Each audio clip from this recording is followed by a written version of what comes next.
მოგესალმებით მეგობრებო.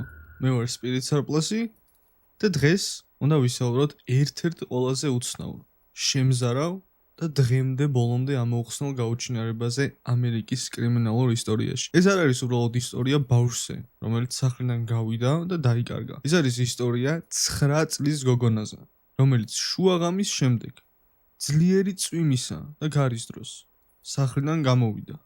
მარტო გავეყვა გზატკეცილს და რამდენიმე წუთის შემდეგ თითქოს მიწამ ჩაყლობა. მისი სახელი იყო აშა დეგრინ. 2000 წლის 14 თებერვალს, ვალენტინობის დღეს, ჩრდილოეთ კაროლინაში, პატარა ქალაქ შელბის მახლობლად, ერთი ოჯახი გაიღვიძებს და აღმოაჩენს, რომ მათი 9 წლის შვილი სახლში აღარ არის. არ არის ჩამტრეული ფანჯარა, არ არის იძულებითი შეღწევის კვალი, არ არის არავითარი შეტყობინება, არ არის გამოსამშვიდობებელი წერილი. უბრალოდ ცარიელი საწყო. და ამ მომენტიდან იწყება საქმე, რომელიც უკვე 25 წელზე მეტია გამომძიებლებს, ოჯახს და მთელ საზოგადოებას ერთსა და იმავე კითხვას უსვამს. რატომ დატოვა 9 წლის გოგონამ უსაფრთხო სახლი ღამით ქარიშხალში და სად გაქრა ის ამის შემდეგ? ჩააქრეთ შუქი, მოკალათით კომფორტულად და მოემზადეთ იმ ღამეში გადასასვლელად, სადაც ყველა დეტალი თითქოს რაღაცას გვეუბნება, მაგრამ საბოლოო პასუხს მაინც არ გვაძლევს. აშა ჯაკილა დეგრინ დაიბადა 1990 წლის 5 აგვისტოს. იგი ცხოვრობდა ჩრდილოეთ კაროლინაში, ქალაქ შელბის მახლობლად, თავის მშობლებთან, ჰაროლდ და იკვილა დეგრებთან და უფრო ძმასთან, ობრაიანთან ერთად. ოჯახი ჩვეულებრივი მშვიდი და საკმაოდ მჭიდრო იყო. მშობლები მუშაობდნენ, ბავშვები სკოლაში დადიოდნენ, შაბათ-კვირას კი ეკლესიაში და მათი ცხოვრება ძირითადად ოჯახს, სკოლას და სპორტს უკავშირდებოდა. აშა სწავლობდა ფალსტონის დაწყებით სკოლაში, მეოთხე კლასში და განსაკუთრებით უყვარდა კალათბურთი. ოჯახის და მეგობრების თქმით, ის იყო ჭკვიანი, კონკურენტული, მეგობრული და საკმაოდ მორცხვი ბავშვი. ზოგი მას აღწერდა როგორც ბავშვს, რომელიც ყველასთან მეგობრული იყო და ყოველთვის ცდილობდა სხვები გაეხარებინა. სწორედ ამიტომ მისი გაუჩინარება თავიდანვე უცნაურად და არარეალურად ჩანდა. ის არ იყო ბავშვი, რომელიც სახლიდან ხშირად გარბოდა. ის არ იყო ბავშვი, რომელსაც ოჯახში აშკარა პრობლემები ჰქონდა. ის არ იყო ბავშვი, რომელიც ღამე ქუჩაში მარტო გავიდოდა. პირიქით, დედამისი ამბობდა, რომ აშას ძაღლებისაც კი ეშინოდა და არასდროს იფიქრებდა, რომ ის ღამით სახლიდან მარტო გავიდოდა და მაინც ზუსტად ასე მოხდა. ყველაფერი თითქოს სრულიად ჩვეულებრივად დაიწყო. 2000 წლის 11 თებერვალი. პარასკევი. სკოლა დაკეტილი იყო, ხოლო მშობლები მუშაობდნენ. ამიტომ აშამ და მისმა ძმამ დღე ახლობლებთან გაატარეს. შაბათს 12 თებერვალს აშას კალათბურთის თამაში ჰქონდა. ამ თამაში აშას გუნდი დამარცხდა. თვითონ აშა კი თამაშიდან ადრე გავიდა, რადგან წესების დარღვევის გამო ჯარიმა მიიღო. მისთვის ეს მძიმე მომენტი იყო. ის კონკურენტული ბავშვი იყო და როგორც ამბობენ, მარცხი ძალიან განიცადა. ოჯახის თქმით, იმ დღეს ის ტიროდა კიდეც, მაგრამ შემდეგ თითქოს დამშვიდა. მეორე დღეს, კვირას, ოჯახი ეკლესიაში წავიდა. ყველაფერი ჩვეულებრივად გამოიყურებოდა. არ ჩანდა ისეთი რამ, რაც მიანიშნებდა, რომ რამდენიმე საათში ეს ბავშვი სახლიდან გავიდოდა და აღარასდროს დაბრუნდებოდა. 13 თებერვლის საღამოს ოჯახი სახლში იყო. დაახლოებით 8 საათისთვის ბავშვები დასაძინებლად წავიდნენ. იმ ღამით საშინელი ამინდი იყო. წვიმა, ქარი და გამჭოლი სიცივე. ცოტა მოგვიანებით უბანში ელექტროენერგია გაითიშა. სავარაუდოდ ახლო-მახლო მომხდარი ავარიის გამო.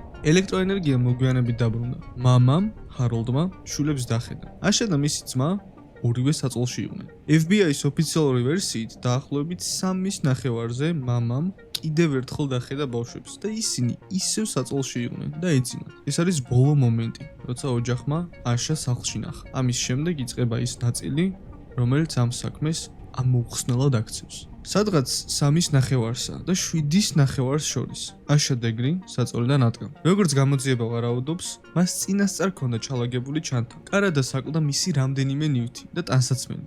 ეს მიუთითებდა, რომ აშა შემთხვევით არ გასულა სახლიდან. თითქოს მას რაღაც წინასწარ განსაზღვრული გეგმა ჰქონდა, მაგრამ რისთვის? ის იყო 9 წლის ბავშვი. გარეთ იყო საშინლად ცივი თებერვლის ღამე.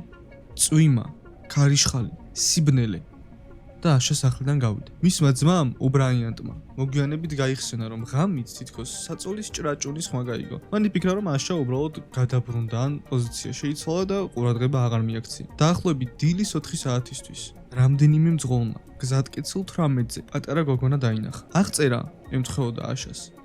თეთრი ტანსაცმელი, პატარა სხეული, მარტო, გზის პირას. თან იმ დროს, როცა ბავშვი წესით საწოლში უნდა ყოფილიყო. ერთი მძღოლის თქმით, მან გოგონას დანახვის შემდეგ მანქანა მოაბრუნა. რადგან ეს ყველაფერი უცნაურად მოეჩვენა, რომ ასე დროს გზაზე პატარა ბავშვი დადიოდა თან გზატკეცილზე. როდესაც ის აშას მიუახლოვდა, იგი გზიდან გადავიდა და ტყისკენ გაიქცა. ეს არის აშას ბოლო დადასტურებული ხილვა. 14 თებერვლის დილით, დაახლოებით 5 საათსა და 45 წუთსა და 7:09 შუალედში, იკვილა დეგრი, შვილების გასახვეწებლად შევიდა ოთახში. აშას საწოლი კი ცარიელი დახვდა. თავიდან შეიძლება იფიქრო, რომ ბავშვი აბაზანაშია ან სამზარეულოშია, მაგრამ აშა სახლში არ იყო. მშობლებმა დაიწყეს ძებნა. შეამოწმეს თლიანი სახლი, ეზო, მანქანები. შემდეგ იფიქრეს, იქნებ ახლობლებთან გადავიდა, რადგან ოჯახის წევრები ახლოს ცხოვრობდნენ, მაგრამ აშა იქაც არ იყო. ამ მომენტში იკვილა პანიკაში ჩავარდა და პოლიციაში დარეკა. პოლიციელები მალევე მივიდნენ ადგილზე. ძაღლებიც მიიყვანეს, მაგრამ აშას სუნის მკაფიო კვალის აღება ვერ მოხერხდა. ესეც კიდევ ერთი უცნაური დეტალი იყო. თუ ბავშვი სახლიდან ფეხით გავიდა, რატომ ვერ მიყვნენ ძაღლები კვალს? ძებნა სწრაფად გაფართოვდა. ოჯახი, მეზობლები, მეგობრები, პოლიცია ყველა ეძებდა პატარა გოგონას, რომელსაც რამდენიმე საათის წინ ჩვეულებრივად ეძინა საწოლში. იმ დღეს ადგილობრივმა საზოგადოებამ საკუთარი საქმეები გადადო. ადამიანები ქუჩებში გადიოდნენ და ეძებდნენ აშას გზატკეცილზე, მანქანებში, ტყეებში, მაგრამ დღის ბოლოს მათ აშა ვერ იპოვეს. როდესაც ამბავი ტელევიზიით გავრცელდა, რამდენიმე მძღოლი პოლიციას დაუკავშირდა და უთხრა, რომ დილის 4 საათზე გზატკეცილ 18-ზე ბავშვი დაინახეს. ეს ჩვენებები გამოძიებისთვის გადამწყვეტი გახდა, რადგან სწორედ მათ დაადასტურეს, რომ აშა სავარაუდოდ ნამდვილად გამოვიდა სახლიდან და გზატკეცილის მიმართულებით წავიდა. მაგრამ რატომ? რამდენიმე დღის შემდეგ გზატკეცილის მახლობლად ერთ-ერთი ბიზნესის ტერიტორიაზე პატარა ფარდულში რამდენიმე ნივთი იპოვეს. იქ იყო ტკბილეულის შეფუთვები, ფანქარი, მარკერი და თმის სამაგრი, რომელიც მშობლებმა აშას ნივთად ამოიცნეს. ასევე გავრცელებული ცნობებით იქ იპოვეს პატარა გოგონას ფოტო, რომელსაც ოჯახი თავიდან ვერ ცნობდა. ეს ადგილი მნიშვნელოვანი იყო, რადგან ის იმ არეალთან ახლოს მდებარეობდა, სადაც თვითმფრინავებმა თქვეს, რომ გოგონა ტყისკენ გაიქცა. თუ ეს ნივთები მართლაც აშას ეკუთვნოდა, მაშინ ერთი ვერსია ჩნდებოდა. შესაძლოა ის იმ ფარდულში შევიდა. ცოტა ხნით გაჩერდა, ან ვიღაცას ელოდებოდა. მაგრამ აქაც ბევრი კითხვა ჩნდება. რატომ შევიდა 9 წლის ბავშვი საერთოდ უცხო ფარდულში? ვინმე ეგულებოდა? უბრალოდ დაიმალა? თუ იქამდე საერთოდ არ მისულა და ნივთები აქ სხვა ადამიანმა დადო? ამ კითხვებზე პასუხი დღემდე არ არსებობს. 16 თებერვალს ოჯახმა შეინიშნა, რომ აშას საყვარელი ტანსაცმელიც აკლდა კარადას. მათ შორის იყო ჯინსი წითელი ზოლით. ეს კიდევ უფრო ამყარებდა ვერსიას, რომ აშამ ჩანთა წინასწარ ჩაალაგა, მაგრამ ის მაინც არ ხსნის მთავარ კითხვას. რატომ? საქმეში ყველაზე მნიშვნელოვანი აღმოჩენა მხოლოდ 2001 წლის აგვისტოში მოხდა. გაუჩინარებიდან დაახლოებით 17 თვის შემდეგ, ჩრდილოეთ კაროლინაში, ბერკი ქაუნთის ტერიტორიაზე, გზატკეცილ 18-ის მახლობლად, სამშენებლო სამუშაოების დროს მუშებმა იპოვეს აშას ჩანთა. ის შავ ნაგვის პარკებში იყო გახვეული. ეს ფაქტი ძალიან მნიშვნელოვანია. პირველი, ჩანთა იპოვეს იმ ადგილთან, ათეულობით კილომეტრის მეშვეობით, სადაც აშა ბოლოს ნახეს. მეორე, ჩანთა უბრალოდ არ ეგდო მიწაზე, ის შეფუთული იყო. მესამე, ჩანთაში იყო ნივთები, რომლებიც აშას საკუთრებად არ ითვლებოდა. FBI-ის ინფორმაციით, ჩანთაში იყო დოქტორ სუსის წიგნი და New Kids on the Block ის მაისური. წიგნი ეკუთვნოდა აშას სკოლის ბიბლიოთეკას, მაგრამ გამომძიებლების თქმით, არც წიგნი და არც მაისური აშას პირადი ნივთი არ ყოფილა. ეს ორი ნივთი წლების შემდეგ 2018 წელს გამოძიებამ საჯაროდ გამოიტანა იმ იმედით, რომ ვინმე გაიხსენებდა, საიდან გაჩნდა ისინი აშას ჩანთაში. ეს იყო ერთ-ერთი ყველაზე უცნაური დეტალი მთელ საქმეში. რატომ ჰქონდა აშას ჩანთაში წიგნი, რომელიც მისი არ იყო?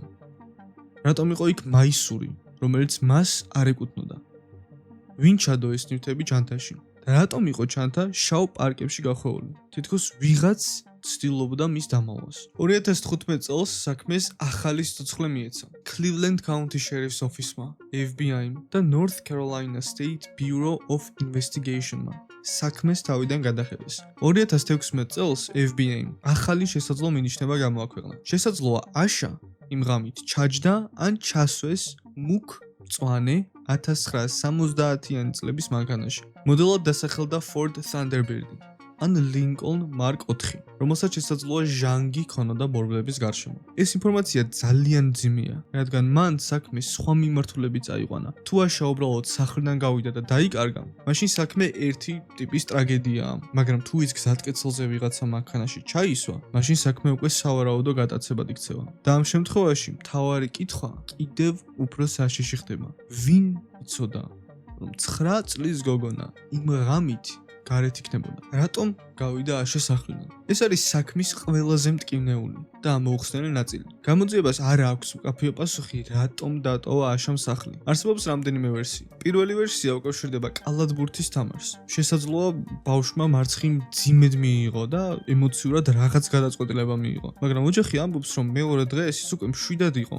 და არაფერი მიანიშნებდა, რომ სახლიდან წავიდოდა. მეორე ვერსია არის ის, რომ აშა შეიძლება ვიღაცას ენდო. შესაძლოა ვიღაცამ წინასწარ დაარწმუნა, რომ ღამით სახლიდან გასულიყო. ეს ვერსია განსაკუთრებით მძიმეა, რადგან აშა პატარა ბავშვი იყო და თუ ვინმე მას ელოდებოდა, მაშინ ეს ადამიანი მასთან გარკვეულ კონტაქტში უნდა ყოფილიყო. მესამე ვერსია არის, რომ მან რაღაც ბავშვური გეგმა შეადგინა. შეიძლება თავგადასავალი, შეიძლება უბრალოდ გაქცევა, შეიძლება ვინმესთან შეხვედრა, მაგრამ აქ ჩნდება პრობლემა. აშა მორცხვი ბავშვი იყო.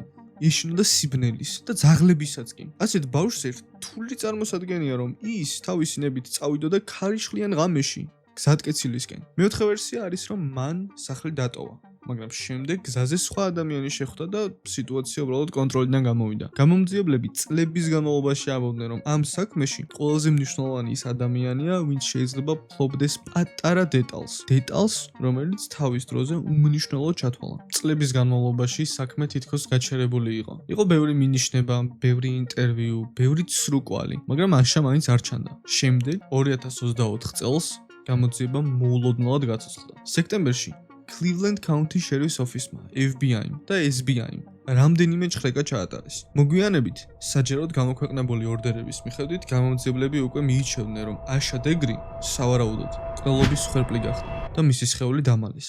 ორდერებში გამოჩნდა დედმონის ოჯახის სახელი. გამოძიების ყურადღება მიიპყრო DNM-მა, რომელიც აშას ნივთებთან დაკავშირებულ მტკიცებულებებზე აღმოჩნდა. გავრცელებული ინფორმაციით, DNM-ის კვალი უკავშირდებოდა დედმონის ოჯახის ერთ-ერთ ქალიშვილს, რომელიც აშას გაუჩინარების დროს 13 წლის იყო და ასევე Russell Underhill's კაცს, რომელიც დედმონის ოჯახთან ცხოვრობდა და 2004 წელს გარდაიცვალა. ამავე პერიოდში გამომძიებლებმა ერთ-ერთი დედმონის საკუთრებიდან ამოიღეს მწვანე 1964 წლის AMC Rambler. ეს მანქანა განსაკუთრებით საინტერესო გახდა, რადგან გამოძიება წლების განმავლობაში ეძებდა მუქ, მწვანე, ძველ მანქანას, რომელსაც შეიძლება აშას გაუჩინარებასთან ჰქონდა კავშირი. მაგრამ აქ აუცილებლად უნდა ითქვას ერთი მნიშვნელოვანი რამ. 2026 წლის მდგომარეობით ამ საქმეზე არავინ არის ოფიციალურად ბრალდებული და დედმონის ოჯახის წარმომადგენლები უარყოფენ რაიმე კავშირს აშას გაუჩინარებასთან. ეს იმას ნიშნავს, რომ მათი სახელები გამოძიებაში ჩნდება, მაგრამ სასამართლოს მიერ დადასტურებული დამნაშავეები არ არსებობენ. 2025 წლის თებერვალში გამოძიებამ კიდევ რამდენიმე ორდერი შეასრულა. გავრცელებული ინფორმაციით ამჯერად ყურადღება მიექცა ტელეფონებს და ტექსტურ შეტყობინებებს. მედიის მიერ გაშუქებული ორდერების მიხედვით გამოძიება ფიქრობდა, რომ რამდენიმე ადამიანს შეიძლება მართლმსაჯულებისთვის ხელის შეშლაში მიეღო მონაწილეობა. ერთ-ერთ ანგარიში გამოჩნდა ტექსტური მიმოწერები, სადაც საუბარი იყო იმაზე, თუ რა თეორია ჰქონდა გამოძიებას. ერთ-ერთი ყველაზე ხმაურიანი დეტალი იყო ის, რომ მოწმის განცხადებით წლების წინ ერთ-ერთმა პირმა თითქოს თქვა, მე მოვკალი აშა დეგრი, თუმცა ეს არის მოწმის მონათხრობები და არა სასამართლოს მიერ დადასტურებული ფაქტი. ასეთ დეტალები ძალიან საშიშია, რადგან საზოგადოება ხშირად სწრაფად აკეთებს დასკვნებს, მაგრამ რეალურ გამოძიებაში ერთი ფრაზა, ერთი ტექსტი ან ერთი DNM კვალი ჯერ კიდევ არ ნიშნავს საბოლოო პასუხს. ამ საქმეში სიმართლე ჯერ კიდევ ბოლომდე არ არის დადგენილი. დღეისათვის დანამდვილებით ვიცით რამდენიმე რამ. აშა დეგრი 2000 წლის 14 თებერვალს გაქრა საკუთარი სახლიდან. ის ბოლოს ოჯახმა სახლში საწოლში ნახა და დაახლოებით ღამის 3-ის ნახევარს. დაახლოებით დილის 4 საათზე რამდენიმე მძღოლმა გზატკეცილ 18-ზე პატარა გოგონა დაინახა, რომელიც აღწერით აშას გავდა. ერთ-ერთმა მძღოლმა მასთან გამოლაპარაკება სცადა, რის შემდეგაც გოგონა გზიდან ტყისკენ გაიქცა. რამდენიმე დღის შემდეგ იმ არეალთან ახლოს ნაპოვნი იქნა ნივთები, რომლებიც აშას უკავშირდებოდა. გაუჩინარებიდან დაახლოებით 17 თვის შემდეგ მისი ჩანთა შავ ნაგვის პარკებში გახოვოლ იპოვეს გზატკეცილ 18-ის მახლობლად. სულ სხვა რაიონში. ჩანთაში აღმოჩნდა ნივთები, რომლებიც მის საკუთრებად არ ითვლებოდა, მათ შორის დოქტორ სუსის წიგნი და New Kids on the Block is Mysore. FBI და ადგილობრივმა გამოძიებამ წლების განმავლობაში ასობით მინიშნება მიიღო. 2016 წელს FBI-მ გამოაქვეყნა ინფორმაცია მუქ მწვანე ძველ მანქანაზე, რომელიც შესაძლოა საქმეს უკავშირდებოდეს. 2024-2025 წლებში გამოძიებამ ახალი ორდერები შეასრულა და საქმე უფრო მძიმე მიმართულებით წავიდა. თუმცა ოფიციალურად არავინ არის გასამართლებული, ან ბრალდებული და ყველაზე მნიშვნელოვანი, აშა დღემდე არ არის ნაპოვნი. აშა დეგრის საქმე შემზარავია, არა იმიტომ რომ მასში ბევრი სისხლიანი დეტალია. პირიქით, იმიტომ რომ ყველაზე საშიში ნაწილი უცნობია. ჩვენ არ ვიცით რატომ ადგა 9 წლის გოგონას აწოვრდნენ. არ ვიცით ვისთან მიდიოდა, არ ვიცით ქონდა თუ არა ვინმესთან შეხვედრა დაგეგმილი. არ ვიცით თვითონ გავიდა სახელიდან თუ ვიღაცამ გარედან იმოქმედა მასზე. არ ვიცით რა მოხდა მას შემდეგ, რაც ის გზატკეცილზე ნახეს და არ ვიცით რატომ აღმოჩნდა მისი ჩანთა შავ პარკებში გახვეული, ათეულობით კილომეტრის მოშორებით. მაგრამ ერთი რომ ვიცით, აშა დეგრი უბრალოდ არ გამქრალა. ვიღაცამ რაღაცა იცის. შეიძლება ეს არის ადამიანი, რომელმაც იმ ღამით გზაზე რაღაც დაინახა და მაშინ ყურადღება არ მიაქცია. შეიძლება ეს არის ადამიანი, რომელსაც წლების განმავლობაში ჰქონდა ინფორმაცია და დუმდა. შეიძლება ეს არის ადამიანი, რომელსაც გონია, რომ პატარა დეტალი არაფერს ნიშნავს. მაგრამ ასეთ საქმეებში ზუსტად პატარა დეტალი ხსნის ყველაზე დიდ საიდუმლოს. დღეისათვის სულ ეს იყო. თუ გინდათ რომ მსგავსი რეალური ცივი кейსების სერია გავაგრძელო, აუცილებლად დამწერეთ კომენტარებში. ასევე ძალიან დამოვალებთ თუ გამოიწერთ არხს და ვიდეოს მოიწამთ. ეს იყო Spirits Are Plus და სანამ წავალ, მინდა ერთი რამ გახსოვდეთ. ზოგჯერ ყველაზე საშიში ხმა არ არის კივილი, არც კარის ბრახონი და არც ნაბიჯები ჩავნერებულ ქუჩაში. ზოგჯერ ყველაზე საშიში ხმა არის სიჩუმე. სიჩუმე იმ ადამიანისგან, ვინც სიმართლე იცის და უკვე 25 წელზე მეტია არაფერს ამბობს.